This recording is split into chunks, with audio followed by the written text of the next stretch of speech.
எல்லா உறவுகளுக்கும் வணக்கம். இன்றைக்கு லதா டெய்லரிங் கிளாஸ் பார்ட் 2 வந்திருக்கிறேன். இந்த பார்ட் 2ல வந்து நீங்க மேலதிக டீட்டெயில்ஸா பார்க்க வேணுமா இருந்தால் நீங்கள் எங்களோட யூடியூப் சேனல் லதா டெய்லர் வெம்பிலியில இருக்கிறோம். சப்ஸ்கிரைப் பண்ணி ஃபாலோ பண்ணி லைக் பண்ணுவீங்களா இருந்தா கண்டிப்பா நீங்கள் தொடர்ச்சியான வீடியோக்களை பார்த்து கற்றுக்கொள்ளலாம். டெய்லரிங் கிளாஸை ஈஸியா நீங்க கற்றுக்கொள்ளலாம். கற்றுக்கொண்டீங்களா இருந்தா நாங்க செப்டம்பர் டு மார்ச்சுக்கு நாங்க கிளாஸ் ரெடி பண்றதுக்கு இருக்கிறோம். அதுக்கு எங்களோட ஜாயின் பண்றதுக்கும் உங்களுக்கு ஈஸியா இருக்கும் என்றது நான் உங்களுக்கு சந்தோஷத்துடன் அறிய தந்து கொண்டு நான் இன்றைக்கு பார்ட் 2ல வந்து தையல் மிஷின் எப்படி நீங்கள் கையாளுவது, அது கண்டிப்பா உங்களுக்கு தையல் மிஷின் தெரிஞ்சிருந்தா தான் நீங்க அடுத்த கட்டத்துக்கு போகலாம்ன்றதை நான் உங்களுக்கு அறிமுகப்படுத்த விரும்புறேன். காரணம் வந்து நாங்களும் சின்ன அடிப்படையிலிருந்து தான் வந்த நாங்கள். அப்ப வந்து தையல் மிஷின் உங்களுக்கு அடிப்படை தெரிஞ்சிருக்க வேணும். இந்த தையல் மிஷினை பாத்தீங்களா இருந்தா 2 தையல் மிஷின் நான் வச்சிருக்கிறேன். இது ஒன்று வந்து நார்மலா வந்து இதுல வந்து நீங்க வந்து கொஞ்சம் நல்லா தெரிஞ்ச டெய்லரிங் ஆக்கள், எக்ஸ்பீரியன்ஸ் ஆன ஆக்கள் தான் இந்த மிஷின்ல கொஞ்சம் தைக்கலாம். இந்த மிஷினை பாத்தீங்கன்னு சொன்னால் இங்க பாருங்க, இது வந்து பிரதர் மிஷின். ஆனா இதுக்கு வந்து நாங்கள் வீட்டுல சின்ன சின்ன தையல்கள் தைக்கலாம். அதை விட கஸ்டமருக்கு எல்லாம் தைச்சு கொடுக்குற கஸ்டம். இது வந்து பிரதர் மிஷின், சிங்கர் பிரதர் சொல்லி கணக்க விதமான மிஷின்கள் இருக்குது. இது வந்து நீங்க நார்மலா வந்து ஒரு வீட்டுல உங்களுக்கு தைக்கிறதுக்கு ஆல்ட்ரேஷன்கள் அப்படி தைக்கிறதுக்கு தான் இந்த மிஷின் ஓகே. இது வந்து சின்ன மிஷின். நீங்க பழகிற ஆட்களுக்கு இப்படியான மிஷின் தான் நல்ல. இங்க பாருங்க, இப்படி நீங்க தூக்கி கொண்டு பாக்ஸ்க்கு வச்சு கொண்டு போகலாம். இதுக்கு மோட்டார்கள் எல்லாம் இப்படி இருக்குது. இது வந்து உங்களுக்கு ஈஸியான, நீங்க எங்க கொண்டு போய் தைக்கலுமோ அங்க கொண்டு வச்சு தைக்கலாம். இப்படி ஒரு மிஷின். இது வந்து பழகிற ஆட்களுக்கு கண்டிப்பா இப்படி ஒரு மிஷின் தான் தேவை. நீங்க வந்து ஆகோஸ்ல வேண்டலாம். மற்றது வந்து லிடில் எல்லாம் ஒவ்வொரு மாதமோ 2-3 மாதத்துக்கு ஒருக்கா நல்ல ஆஃபர்ல வரும். இது 85 பவுண்ட்ஸுக்கு வரும். நல்ல நீட்டா தைக்கக்கூடிய மாதிரி இருக்கும். உங்களுக்கு பழகிற ஆட்களுக்கு இப்படி ஒரு மிஷின் நீங்க வேண்டலாம். நான் இங்கால வைக்கிறேன். இது இப்ப எங்களுக்கு தேவையில்லை. பாத்தீங்கன்னா இந்த மிஷினை பாத்தீங்கன்னா இது வந்து நார்மலா நல்லா பழகிற ஆட்களுக்கு, நல்லா தைக்கக்கூடிய ஆட்களுக்கு எல்லாம் இப்படி மிஷின் தான் ஓகே.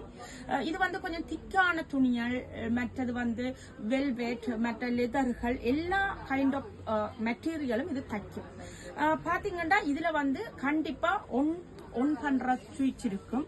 அதை வந்து நீங்க ஒன் பண்ணி போட்டு ஈஸியா காலை அமர்த்தினீங்கண்டா இதுல கீழே இது இருக்கு, இங்க பெடல் இருக்கு, கீழே காட்டுங்க.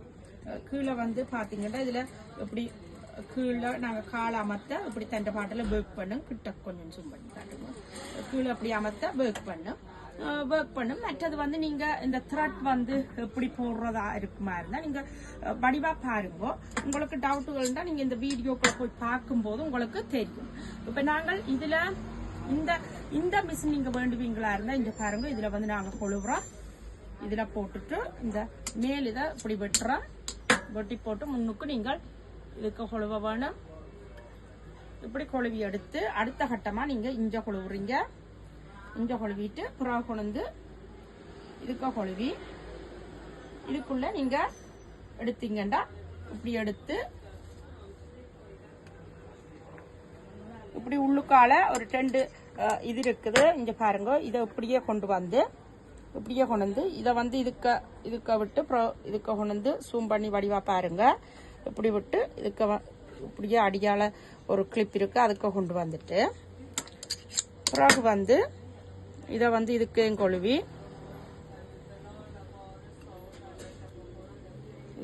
இதுக்க கொண்டு வந்தீங்கடா. சரி, இப்ப என்ன செய்ய போறோம்டா, நாங்கள் ஊசிக்கு நூல் கோர்த்து விட்டோம்டா. சரி, கோர்த்துட்டு நாங்கள் நோமெல்லாம் பொவின் வந்து இதுக்குள்ள கலட்ட வேணும். உள்ளுக்கதான் பொவின் இருக்கு. இதுக்கு காட்டும் இருக்கா, உவடத்தடிக்குள்ளதான் பொவின் இருக்கு. அப்ப நாங்க என்ன செய்வோம், பொவினா கலட்டுவோம். இங்க பாருங்க, இதுதான் பொவின் கேஸ். அப்ப நாங்க இதை வந்து இப்படி எடுத்துட்டு இதுக்கு வந்து நாங்க நூல் சுத்த போறோமா இருந்தா இப்படி இதை அப்படியே சுத்தி வச்சுட்டு நாங்கள் இதை வந்து இப்படி சுத்துறோம். கொஞ்சத்தை இப்படி சுத்தி வச்சுட்டு பிறகு வந்து இதுக்கு நாங்க கொழுவுறோம். இந்த சைட்ல வந்து காட்டுங்க. இந்த சைட்ல வந்து நாங்க கொழுவுறோம். சைட்ல இப்படி கொழுவிட்டு இதை வந்து அமர்த்துறோம். முதல் இதை அமர்த்த வேணும். அமர்த்தி போடும் நூல் சுத்துப்படுது. உங்களுக்கு இப்போ இது காணும், எடுக்கிறோம். எடுத்து போட்டு இதை கட் பண்ணுறோம். கட் பண்ணிட்டு திருப்பி என்ன செய்யறோம், இதுக்குள்ள போடுறோம். இதுக்கு போடும்போது எப்பவும் இந்த நூல் வந்து இப்படி இருக்கேக்க நீங்க என்ன செய்யணும், இதுல ஒரு வெட்டு ஒன்று இருக்கு, இந்த வெட்டுக்கு அப்படி போட்டு இதுக்குள்ளால இழுத்து இப்படி விட வேணும். விட்டாதான் அது பினிஷிங்கா வரும். பிறகு வந்து என்ன செய்யறீங்க, உள்ளுக்கால கொழுவுறீங்க. கொழுகும் போது இப்படி சுத்தி ஒரு சவுண்ட் ஒன்று கேட்கும், டிக்குன்னு கேட்கும். அது கொழுவி உங்களுக்கு அந்த சத்தம் கேட்டாதான் உங்களுக்கு நீங்க கொழுவுனது சரி என்று சொல்லி அர்த்தம். அப்படி இல்லையண்டா அது வந்து நீங்க கொழுவுனது பிழை. அப்ப வந்து இது எப்பவும் நீங்கள் என்ன செய்யணும், நீங்கள் நூல் கோர்க்கும் போதோ அல்லது உள்ளுக்கு போவின் கலட்டும் போதோ கண்டிப்பா நீங்க வந்து இந்த ஒன் ஆஃப் சுவிட்சை நிப்பாட்டி வைக்க வேணும். காரணம் வந்து கையல்ல ஏறும், கையல்ல ஊசி குத்திரும். அப்ப சரியான எங்களுக்கு எல்லாம் எத்தனையோ தரம் ஊசி எல்லாம் குத்தி இருக்கு. அப்ப அதுகளால நீங்க என்ன செய்ய வேணும், சேஃபா அதை வந்து ஓஃப் பண்ணி போட்டுத்தான் ஊசிக்கு நூல் கோர்க்க வேணும்.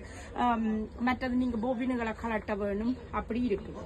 இப்ப பாருங்க, நாங்க வந்து இதை தைக்க போறோம். தைக்கிறதுக்கு இதை வந்து நாங்கள் உயர்த்தலாம். இதை உயர்த்தினா இந்த சப்பாத்தி வந்து மேல வந்துடும். அப்ப இந்த துணியை கீழே வச்சுட்டு இப்படி கீழே விடுறோம். அப்படி இல்லைன்னா எங்களுக்கு இந்த காலுக்குள்ளேயும் ஒரு பெடல் வந்து இருக்குது.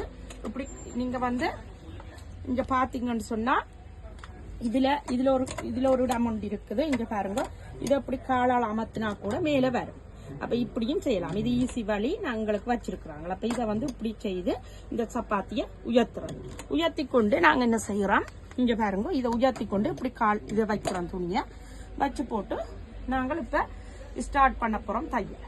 இங்க பாருங்க, எப்பவும் தையல் ஸ்டார்ட் பண்ணும் போது நாங்கள் வந்து என்ன செய்யணும்டா, இதுல வந்து இங்க பாருங்க, நான் உங்களுக்கு காட்டுறேன். இப்ப நான் இதை எடுக்கிறேன். எடுத்து போட்டு திருப்பி உங்களுக்கு செய்து காட்டுறேன்.